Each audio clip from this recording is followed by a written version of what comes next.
Olá pessoal, eu sou Yuri Maia do canal TDAH Descomplicado e hoje eu vim fazer uma entrevista muito legal aqui com uma pessoa que provavelmente muitos de vocês já conhecem, que é o juiz federal William Douglas. Ele é escritor de vários livros sobre concurso público, sobre autoajuda, inclusive vários desses livros são best-seller. Atualmente ele é juiz federal na 4ª Vara Federal aqui de Niterói, no Rio de Janeiro. Ele já foi primeiro colocado para juiz estadual, para defensor e para vários outros concursos também. E, além disso, ele é TDAH, ou seja, ele é uma pessoa que também tem suas dificuldades, mas mesmo assim conseguiu se superar e hoje ele alcança um sucesso que é esperado por muitas pessoas que têm TDAH e estão na luta para tentar vencer suas dificuldades. William, boa tarde, muito obrigado por ter participado dessa entrevista aqui no canal TDAH Descomplicado. E eu fiquei sabendo recentemente que você tem o TDAH, que é um transtorno que atrapalha tanto o desenvolvimento das pessoas, e vem aquela dúvida, né? Como assim uma pessoa que tem TDAH consegue escrever livros, consegue passar em primeiro lugar em vários concursos federais e estaduais que são bem concorridos, né? E o objetivo dessa entrevista é justamente a gente desvendar um pouco desses segredos aí, para a gente poder passar um pouco dessa experiência para o público também. William, então me fala, primeira pergunta. Quando você se descobriu como alguém que tinha TDAH? Foi na fase adulta, foi na infância? Conta um pouquinho dessa história pra gente. Bem, primeiro, obrigado por você estar aqui, obrigado pelo trabalho que você faz. Quando você me disse, Yuri, que queria conversar sobre isso, eu achei muito legal. Então, daqui a pouco eu te conto uma história que me marcou muito nessa história de TDAH. Mas o que eu queria era, primeiro, dizer que está sendo um prazer estar aqui contigo, com você que está aí participando dessa conversa. Seja bem-vindo aqui à sede da 4ª Vara Federal de Niterói. Ao gabinete. Ao gabinete em Niterói, seja bem-vindo a Niterói. E dizer para você que está aí participando dessa conversa, vai ser uma conversa boa, agradável, com certeza. E a minha maior preocupação é que você que tem TDAH ou você que tem alguém que você gosta que tem TDAH, você sair dessa entrevista com uma certeza, com uma tranquilidade. Não é algo que vai impedir nem o seu sucesso, nem a sua felicidade. Nem o sucesso nem a felicidade dessa pessoa que você gosta. Mas agora, voltando à pergunta, né? Voltando à pergunta. A pergunta era... Não, eu lembro. Eu presto atenção. Vamos lá. A pergunta é quando eu descobri. Eu fui diagnosticado já adulto. Quando eu soube disso, fez sentido para mim. Mas quando eu fui diagnosticado, eu já estava numa situação muito confortável de vida profissional e tal. Então, não mudou no sentido de eu acreditar mais em mim. Mas mudou no sentido de eu saber que eu tenho, de eu dizer que eu tenho, e é a história que eu vou te contar daqui a pouco, e também no sentido de eu ser medicado, que o médico me deu remédio. Eu tomo remédio. Todo dia de manhã eu tenho que tomar meu remédio. E se eu esquecer de um dia, ainda vai. Se eu esquecer 2 dias, ele começa a perder efeito. Sente a diferença. E aí é que tá, eu não sinto. Teve uma época que eu não tomei o remédio e foi interessante que eu perguntei, eu não senti diferença. Agora, quando eu comecei a tomar o remédio, cara, eu não senti diferença nenhuma. Só que aí eu fui perguntar pra minha mulher. Aí ela falou, William, você é outro homem. Tá melhor, a coisa melhorou. Não, aqui, então é engraçado, porque às vezes você acha que não precisa porque você tá bem, mas quem tá do teu lado tá sentindo diferença, tá tendo uma dificuldade de relacionamento por causa do nosso jeito. Foi engraçado a gente ali no gabinete, os dois com TDAH, meu irmão. Tentando se encontrar ali, se alinhar, falar e tudo, lembrar o que estava falando. Mas o fato é que comecei a medicar e minha mulher disse que eu melhorei muito. E que bom, né? Que bom, que bom. E a gente sabe também que o TDAH ele impacta também na questão dos relacionamentos, né? Seria interessante você falar para a nossa audiência, tem muito TDAH adulto que está nos assistindo. A maioria do meu público são pais de crianças com TDAH, mas a gente sabe que como é um transtorno neurobiológico de origem predominantemente genética, o TDAH ele também acomete os pais, os avós, na grande maioria dos casos. Então, me fala um pouco assim, você poderia falar alguma coisa, falar um pouco mais a respeito do relacionamento, como é que é com a sua esposa, como é que é, como o TDAH você acha que pode estar interferindo positivo ou negativamente, e como é que foi, claro, falar um pouquinho mais dessa experiência assim, beleza, agora eu sou novo homem, tomando a medicação, melhorei, fala um pouquinho mais pra gente sobre isso. Eu quero contar 2 experiências, uma delas foi com meu primo e a esposa dele, a gente estava na casa do meu primo, e a gente estava ali bebendo vinho, com queijo, e aí de repente eu ouvi a minha prima, né? Falando, não, ele não tá aí, daqui a pouco ele volta. Mas eu ouvi isso. Então, foi interessante, porque aí é que tá, a gente tem que fazer, a gente que tem essa característica, uma característica. A gente que tem essa característica, a gente tem que tentar melhorar e criar ferramentas para a gente estar bem e para os relacionamentos. Mas quem está do lado também tem isso. Então, as pessoas que estão ao meu lado, elas me amam e elas sabem que eu sou desligado. Então, naquele momento eu viajei, às vezes a gente desliga e eu tô noutra. Mas, tipo assim, ele é assim. Então, foi visto com amor. Então, um acolhimento, né? É um acolhimento. E olha só, cada um tem o seu problema. Então, essa é uma experiência que eu queria dizer. É uma relação. Então, se eu tenho que pensar nisso, porque eu sei que eu tenho... Por exemplo, isso não é só para quem tem TDA, mas para quem tem DA mais ainda. Na hora que eu estou com a minha mulher ou com os meus filhos, eu tenho que sumir com o celular. Porque senão eu me distraio. E isso machuca. E isso frustra quem está comigo. Então eu tenho que fazer isso. Você escapa do assunto, né? E você tem que... E qualquer pessoa já tem isso. Mas o que eu queria te dizer é que deixar essa experiência para você que está aí. Eu fui fazer uma palestra num lugar muito legal, que é o Hagai, Instituto Hagai, que é um instituto de liderança. E eu fiz palestra para um grupo bem grande de pessoas. E no meio da palestra eu falei que eu tinha TDAH. No final da palestra vem um casal de pais e falou assim, poxa, como é que pode, você tem TDAH e é esse sucesso e essa pessoa assim, a nossa filha tem e a gente estava muito angustiado, tipo, minha filha não tem mais solução, vai ser inválida a vida inteira. E eles estavam com essa ideia de, o que você pode fazer? Eu falei, ela está aí? Vamos conversar. Não, ela está em casa. Aí eu falei, olha, eu estou saindo daqui, estou indo para o aeroporto, mas no aeroporto eu vou ter tempo. Então faz o seguinte, pega ela, parte para o aeroporto que a gente vai. Eu cheguei no aeroporto, fiz o que tinha que fazer, de check-in, etc. E parei. E aí comecei a bater papo com a garota. E foi interessante. Quantos anos ela tinha, mais ou menos? Eu acho que tinha uns 15, uns 15, 16, né? Por aí. Nessa faixa, ela já tinha tentado vestibular e não tinha conseguido. Isso. Então por isso que eu estou dando essa faixa de idade. E aí eu conversei com ela, tipo assim, olha, você pode chegar onde você quiser. Essa enfermidade que a gente tem, essa característica que a gente tem, ela não é proibitiva de, né? Tem gente. E aí eu falei um negócio com ela que eu quero falar para vocês aí. Eu falei assim, olha, eu tenho amigo que tem lúpus, eu tenho amigo que tem isso, que tem aquilo. Eu falei e lembrei, Deus abençoou que eu lembrei uns 3 ou 4 amigos, eu lembro de um de lúpus. Eu falei assim, olha só, eu olho para os meus amigos e vejo as características ou as enfermidades ou os transtornos que eles estão lidando. Meu irmão, se eu tivesse que escolher, eu queria o meu. Pois é, né? Eu quero, se eu tiver que escolher, eu quero o meu. Até porque o nosso, a gente já sabe lidar um pouco. Já se conhece um pouco. Já reconhece. E se você olha, você vê que todo mundo tem algum problema. E do nosso não é dos piores não, meu irmão. A gente deu sorte. Esse olhar de empatia, ele é muito importante também, porque o que a gente vê, principalmente nas escolas, no ambiente escolar e acadêmico, universidades também, pessoas com TDAH, elas têm muita dificuldade em manter a sua atenção sustentada, crianças em parar o que está fazendo de interessante ali, seja rabiscar ou fazer bolinha de papel e prestar atenção no que o professor está querendo passar.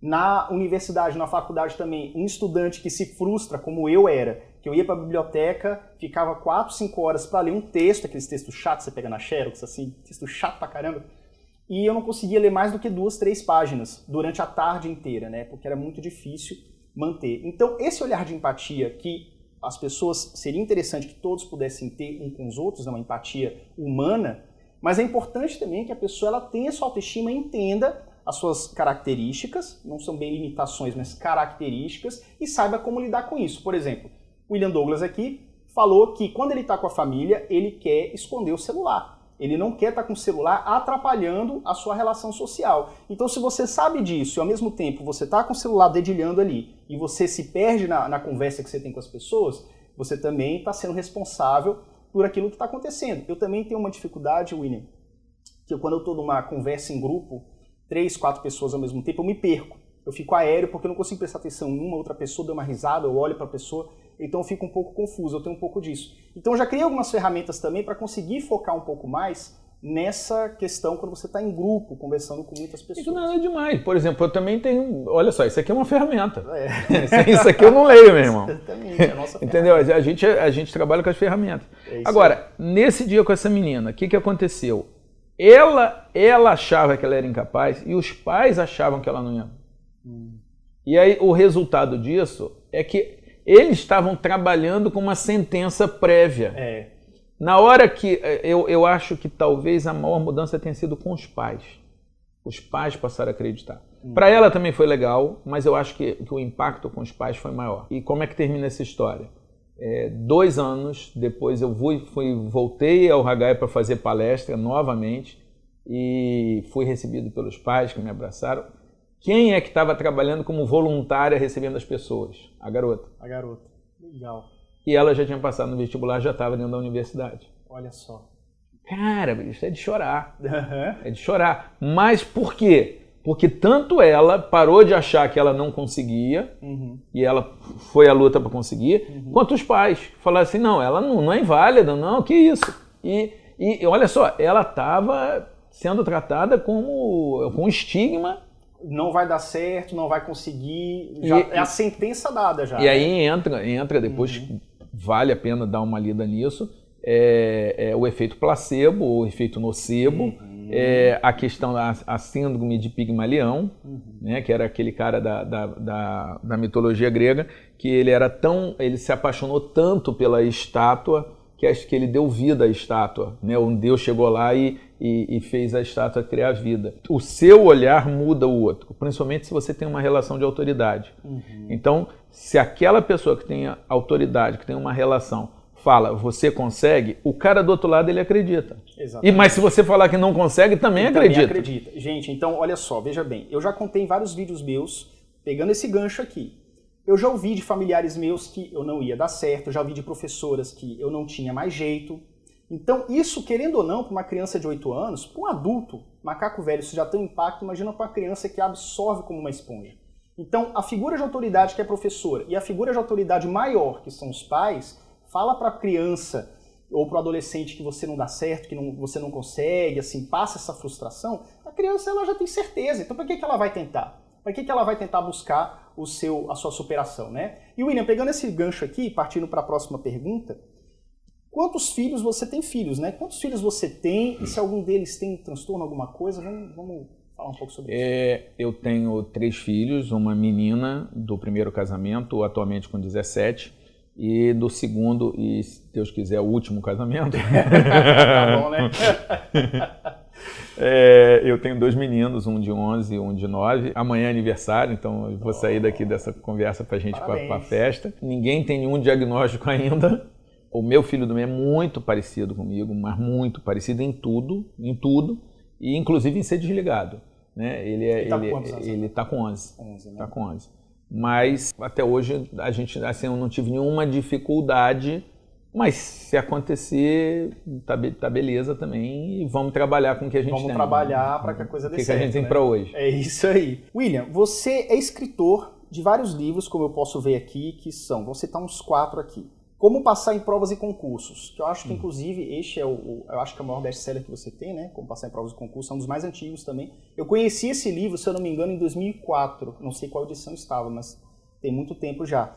Mapas mentais para concursos, como fazer provas de vestibular e Enem, a arte da guerra para provas e concursos, dentre outros. E aí é o seguinte, são livros... Deixa eu só te interromper, só para te dizer. O livro que me fez ficar bem famoso foi o Como Passar. Então é o livro assim, mais importante da minha carreira. Mas hoje o mais vendido é o 25 Leis Bíblicas para o Sucesso, que está inclusive traduzido para o inglês, está vendendo nos Estados Unidos, está vendendo bem nos Estados Unidos, já está na Europa, vai sair na África ano que vem. Então meu livro hoje com o maior número de vendas é o 25 Leis Bíblicas de Sucesso. 25 Leis Bíblicas para o Sucesso. Beleza. Que é um livro laico, eu não falo de religião, só falo que a Bíblia ensina sobre carreira. Sim, sobre carreira, sobre superação, né? Exatamente. Isso. E são livros que eles são voltados para ensinar pessoas a estudarem melhor, de um modo geral, serem mais produtivas, digamos assim, mais voltado para o estudo, para o sucesso. E esse trabalho seu, por exemplo, esse primeiro, que a gente falou que é o primeiro best-seller que você teve, que foi Como Passar em Provas e Concurso. Esse trabalho ele foi fruto de alguma superação sua como estudante? Porque eu acredito que você teve suas dificuldades, e aí você criou ferramentas. Como é que foi isso? Como é que chegou nesse livro? É importante deixar claro que antes de eu ser aprovado em primeiro lugar para vários concursos, eu fui reprovado em vários concursos. Eu tenho mais reprovações do que aprovações. Importante. É a ponta do iceberg, né? Se você tem 5 aprovações, você tem muito mais reprovações. A cada sim, você tem 10 nãos que você leva na vida. Então a gente não pode desanimar com cada não que a gente leva, porque olha o exemplo aí que ele está contando. Então eu fui muito reprovado. Eu me lembro que eu orava pedindo a Deus para ele me ajudar nas provas e depois eu consegui entender que Deus faz a parte dele, mas ele quer que a gente faça a nossa. E outra coisa que eu fiz foi procurar quem já tinha passado, dizendo, olha, eu não estou conseguindo, não está dando certo, eu não consigo estudar, me ajuda, o que é que eu posso fazer? E eu não fui bem recebido. O pessoal falava assim, se vira, dá teu jeito, vai estudar, isso é problema seu. E aí quando eu passei, a pergunta que eu fazia começaram a me fazer. Porque eu passei, eu fui primeiro colocado em vários concursos, aí deu mídia, aparecia no topo da lista. Aí as pessoas começaram a me perguntar como é que fazia. E pela minha natureza, pelo normal que eu sou, eu ia falar a mesma coisa, meu irmão, na minha hora eu ralei, vai ralar a sua e eu vou curtir o meu cargo, né? Mas eu tenho formação cristã, sou um leitor assíduo da Bíblia, tento praticar a Bíblia, e Jesus Cristo ele fala para você tratar o outro como você gostaria de ser tratado. Então hoje você viu aqui, o que eu fiz com a turista é justamente o que eu gostaria que fizessem comigo se eu tivesse perdido, sem saber onde que eu estou e precisando da ajuda que ela fez. Então, não é porque eu sou bonzinho, não acho que eu tenho que ter aplauso, não acho mérito nenhum. É só um cara tentando seguir as orientações do seu chefe. Entendi. Né? E, na verdade, você acaba ajudando muitas pessoas assim, né? Eu acho que a fonte de inspiração não é apenas eu passei, mas o fato de você transformar a sua experiência em livro, né? Pois é. O que aconteceu? Por causa desse valor, desse princípio que eu procuro seguir, eu comecei a chegar com as pessoas. Muita gente sentou exatamente onde você está sentado para falar sobre como passar em concurso. Só que era tanta gente vindo, dava fila ali, o pessoal ficava esperando para falar comigo. Eu não estava mais conseguindo trabalhar como juiz e a solução foi escrever o livro. O livro foi rejeitado por várias editoras, então para você que está aí, rejeição não significa sentença definitiva, não transita em julgado. Né? O não é um sim à espera de ser conquistado. Tá? E aí daí eu mesmo publiquei o livro estourou, acabei virando dono da editora, porque a editora fui eu que criei para publicar meu livro. Então a história do Como Passar eu tive muita dificuldade, superei e aí resolvi ensinar outras pessoas a superar. Então veja, você que está aí, o problema que você tem e você supera, você passa a poder ajudar muita gente. Então, meu problema foi reprovação em concurso. A hora que eu superei, eu pude ajudar pessoas que estavam sendo reprovadas em concurso. Se o seu problema é tóxico, você vai poder ajudar pessoas que estão... A hora que você superar, você vai resolver. Se o seu problema é bebida, se o seu problema é jogo, se o seu problema é pobreza, qualquer que seja o seu problema, a sua superação não só resolve a sua vida e de quem está em seu entorno, da sua família e tal, mas também vai ajudar, se você quiser, as pessoas que estão ali. E o Como Passar foi isso, foi um livro feito para ajudar os outros, e eu acho que é por isso que ele teve o sucesso que teve, dali aí deslanchou a minha carreira, tanto como palestrante como escritor, e eu comecei, aí vieram vários, eu tenho um livro sobre formigas com Davi Lago, sobre como vencer gigante, com Favor Vassoura, tem, né, os livros com Rubens, né, o 25 Leis, e eu tenho vários livros, o Mapas Mentais com Felipe Lima. Eu também gosto muito de fazer parceria. Mas é isso, o livro, a história do livro é essa, foi começando, fui ajudar as pessoas, acabou virando livro. Isso. E essa questão de você utilizar a sua expertise também, a sua superação, a sua história de vida, é também o pilar que move o TDAH Descomplicado. Que ele é um canal eu fui uma criança clássica, como muitas milhares sofreram na infância e adolescência e fase adulta, mas principalmente na infância por ter o TDAH. Fui agredido na escola, já fui convidado a me retirar mais de uma vez. Então, eu assim, como muitos sobreviventes, eu sobrevivi, mas eu consegui entender o TDAH e criar ferramentas que funcionavam comigo na infância, que funcionavam na adolescência e agora na fase adulta também, para que eu possa passar esse conhecimento. Então, muitas vezes as dicas que eu coloco ali em vídeos curtos no YouTube ou no Instagram, as dicas que eu dou para as pessoas, as lives que eu faço, realmente é isso, é passando um pouco assim, daquilo que eu já consegui galgar de certa forma como TDAH a ter alguma superação, passar isso para as pessoas também. Eu acho que isso aí é a lei que a gente tem que seguir, né? Eu também confio muito nisso. William, como foi a sua infância e adolescência como estudante? Se você tem algum caso curioso, alguma história sobre alguma dificuldade que você passou, infância e adolescência como estudante. Bem, as pessoas acham que eu gosto de estudar. Eu não gosto de estudar. Eu prefiro jogar War, prefiro ficar olhando o teto, prefiro ver televisão, prefiro fazer qualquer outra coisa. Então a minha grande experiência, que eu acho que foi como estudante, foi descobrir que a hora que eu tiro a nota suficiente para passar, meus pais, os professores e o planeta Terra param de me aborrecer se eu quiser fazer outra coisa. Então a ideia é o seguinte, vou estudar, vou aprender logo, vou tirar a nota que eu tenho para eu poder ir fazer outra coisa. A sua motivação seria... A minha motivação era ir fazer outras coisas que eu gostava, mas eu sabia, eu já tinha entendido que quando você estuda alguma coisa forçado ou por obrigação, você não rende. Então eu sei que para eu render mais no estudo, eu tenho que me apaixonar pela matéria. Então é casamento por interesse, é golpe do baú. Eu vou me apaixonar, eu vou dizer, cara, tô amando isso aqui. Isso aqui é a minha porta porque eu quero. Entendeu? Então, quando eu olhava para o livro, eu não via o livro da matéria que eu não gostava. Eu falava assim, pô, aqui está a minha aprovação, está o meu carro, está o meu dinheiro para eu poder viajar, tá, poxa. A minha independência. Isso. Então, eu sempre fiz isso. E hoje eu continuo fazendo isso. Então, por exemplo, eu sei que aqui na Quarta Vara é o meu ofício principal. Se aqui tiver desorganizado, tiver com atraso, com alguma coisa fora do razoável, eu não vou poder viajar, vão falar mal de mim, porque eu estou usando a justiça de bico, tá? Isso acaba sendo uma blindagem.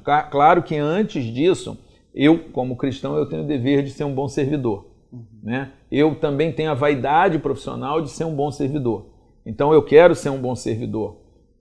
Para ser um bom servidor, que é meu dever, eu recebo para isso, né? Honrar as calças que veste, como se fosse usando uma terminologia um pouco mais dura.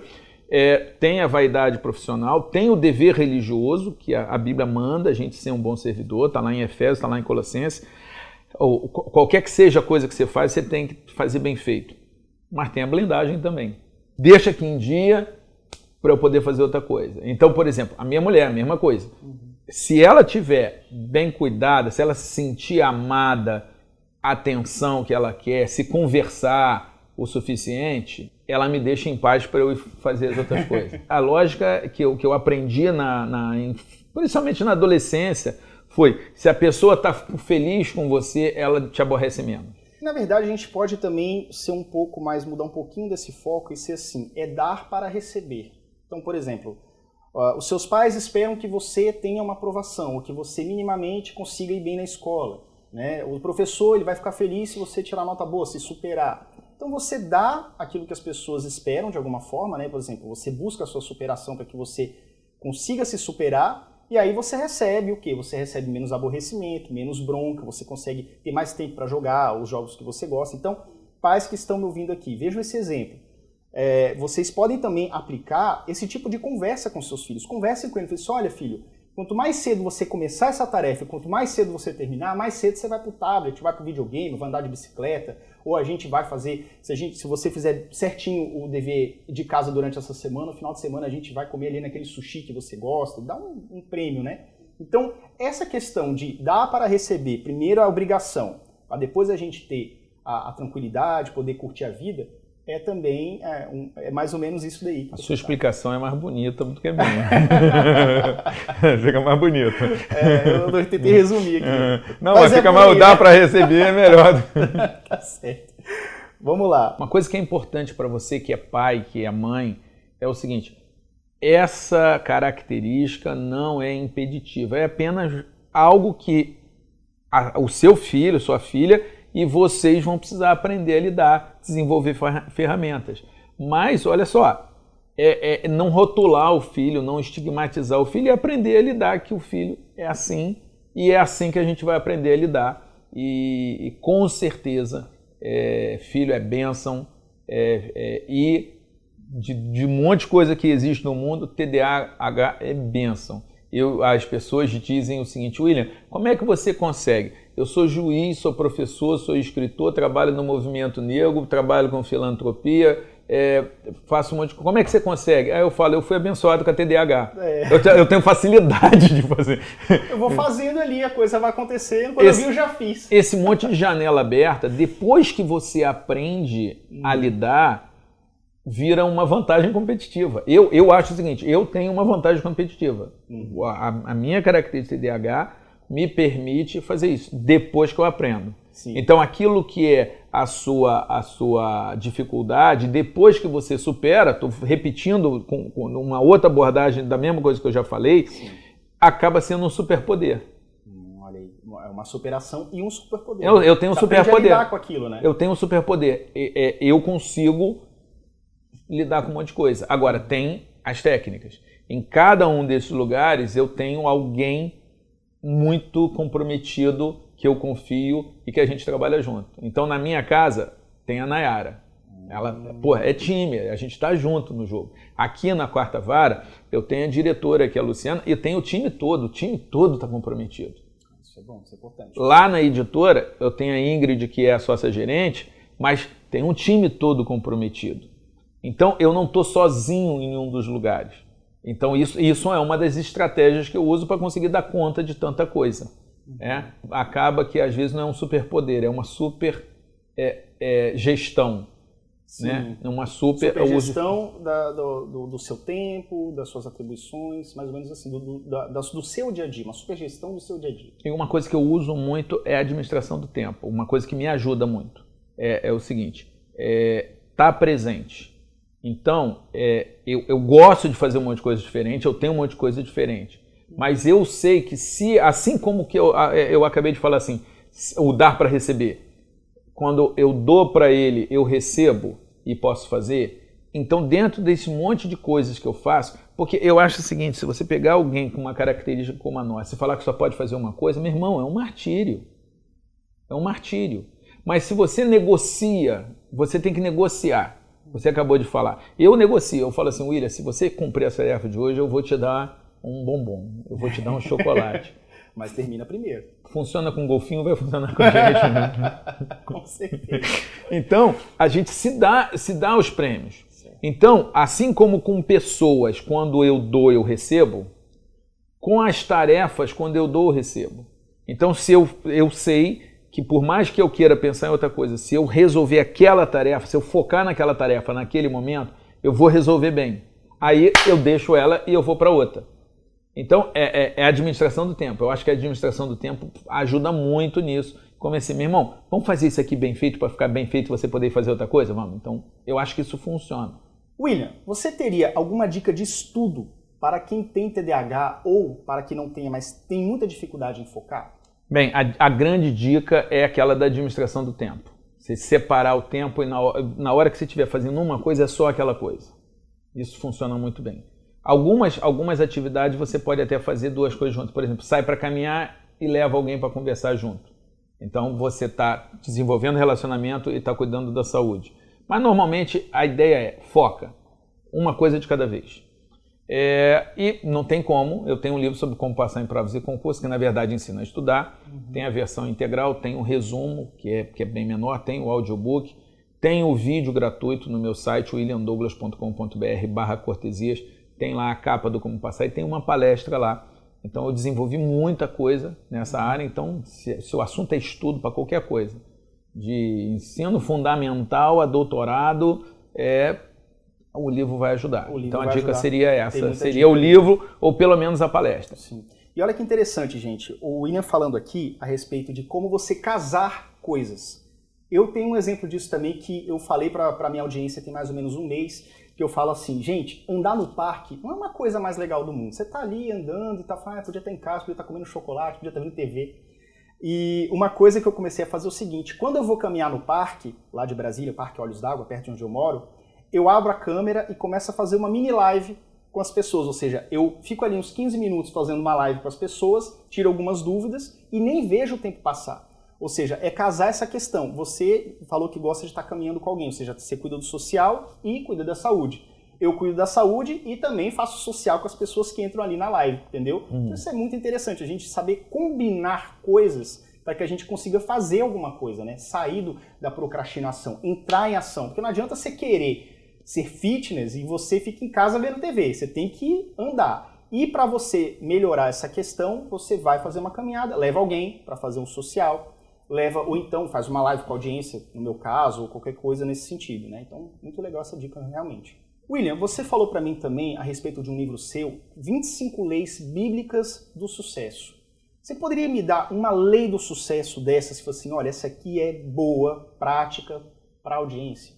Seria legal se o cara pegasse o livro, que o livro são 200 páginas só, e desse uma lida, tem bastante coisa. Mas eu diria, tem uma lei que é a lei da semeadura, que é você saber que tudo que você fizer vai voltar para você multiplicado. Então, o que eu estou fazendo hoje? Isso vai voltar para mim. Eu estou fazendo coisa boa ou coisa ruim. Outra lei que eu gosto muito é a regra de ouro, que é trate o outro como gostaria de ser tratado. Se eu hoje estou no lugar que eu estou de sucesso profissional, de credibilidade, de gente que me admira, é por praticar essa lei. Que qualquer um pode praticar, foi ensinada por Jesus, mas não é uma lei religiosa. Você pode seguir porque é uma lei boa. E tem a lei do feedback, que é você perguntar às pessoas, e aí, o que você está achando? E aí? Tem gente que tem medo disso, né? De pedir opinião. Não vou perguntar porque vão falar mal, não sei o quê. Olha só, normalmente vão falar mal. É por isso que eu não pergunto muito. Mas é a chance que você tem de consertar. É a chance corrigir a rota, de melhorar. E a crítica, ela te ajuda muito. E tanto não precisa ser construtiva, não é destrutiva, se você filtrar o que é de fato, também é. Então, tem muita lei de sucesso. A Bíblia é um livro que, além de falar de religião, também fala muito sobre sucesso. Então, vale a pena a pessoa parar, porque eu dou o exemplo da lei da gravidade. Você pode não conhecer a lei da gravidade, você pode não concordar com a lei da gravidade, mas se você subir num prédio e pular, você vai sentir a lei da gravidade. Da pior forma. Então, as leis bíblicas de sucesso, elas existem e elas funcionam. Se você não conhecer ou não concordar, elas vão continuar funcionando para você. Então, é melhor conhecer justamente para não levar tombo. Com certeza. Dica de ouro essa aí. William, para finalizar essa nossa entrevista, é uma pergunta simples, tá? Você acha, então, que quem tem TDAH pode chegar lá? E o que uma pessoa precisa fazer para se superar? Eu não acho, não. Eu tenho certeza. A pessoa que tem TDAH, eu tenho certeza que ela pode chegar lá. Agora, o que ela tem que fazer? Ela tem que tomar consciência da sua condição e trabalhar a sua condição. Eu gosto muito de falar que você tem que jogar com as cartas que você tem na mão. Então, se TDAH é uma carta que está na mão, você vai ter que aprender a trabalhar com ela, porque é o que você tem à mão. Procurar assistência médica, procurar um médico, um psiquiatra, um psicólogo, procurar apoio, procurar assistir o teu canal e falar assim, tem ferramenta, esses dois caras aí conseguiram, eu também posso conseguir, esses dois caras conseguiram, meu filho, minha filha pode conseguir. Com certeza pode ter sucesso, só vai ter que pagar o preço. Como todo mundo, o cara que não tem TDAH também tem que pagar o preço. Tá? Todo mundo tem que pagar o preço do sucesso. Ou, se não quiser pagar o preço do sucesso, vai ter que pagar o preço do fracasso. Eu prefiro pagar o preço do sucesso. É isso aí. E realmente é uma carta, né? A carta ela tem dois lados, ela tem as suas, digamos, vantagens e desvantagens. Então é bom você entender a sua carta. Beleza, eu sou assim, ou então meu filho, no caso pai de TDAH, meu filho é assim, o que a gente pode fazer aqui? Se tiver um tratamento adequado, a criança ela deslancha. Eu já falei no meu canal várias vezes, crianças que tiravam 3, 4, mas aí começaram a fazer um acompanhamento adequado e a criança começou a tirar 7, 8, um mês e meio depois. Uma criança que estava desacreditada, que só tirava 3, 4, ia reprovar, se superou e passou brilhantemente. E ela começa a acreditar que ela é incapaz, porque ela começa a ter a nota ali, opa, eu sou incapaz. E se ela acreditar naquilo ali, a tendência, ela vai virar incapaz mesmo, não porque fosse incapaz, mas porque não foram capazes de dizer para ela que ela era capaz. É isso aí. William, muito obrigado. Cara, bom demais estar com você. Por esse encontro nosso, por esse bate-papo. Olha o meu tablet caindo aqui. E, gente, muito obrigado também por estar aí assistindo a gente, acompanhando. Vocês estão nessa câmera aqui também. Quer deixar uma mensagem para finalizar esse nosso bate-papo incrível? Parabenizar você pelo trabalho. Obrigado. Tá? Que Deus te abençoe. Obrigado. E dizer aí, a vida é boa, é difícil, dá trabalho, mas é maravilhosa se você aprender a ver o que vem de bom. Então, vamos lá, vamos em frente, que você consiga realizar os seus sonhos, ajudar as pessoas ao seu redor a realizar os dela e que Deus te abençoe. É isso aí. Muito obrigado. Valeu.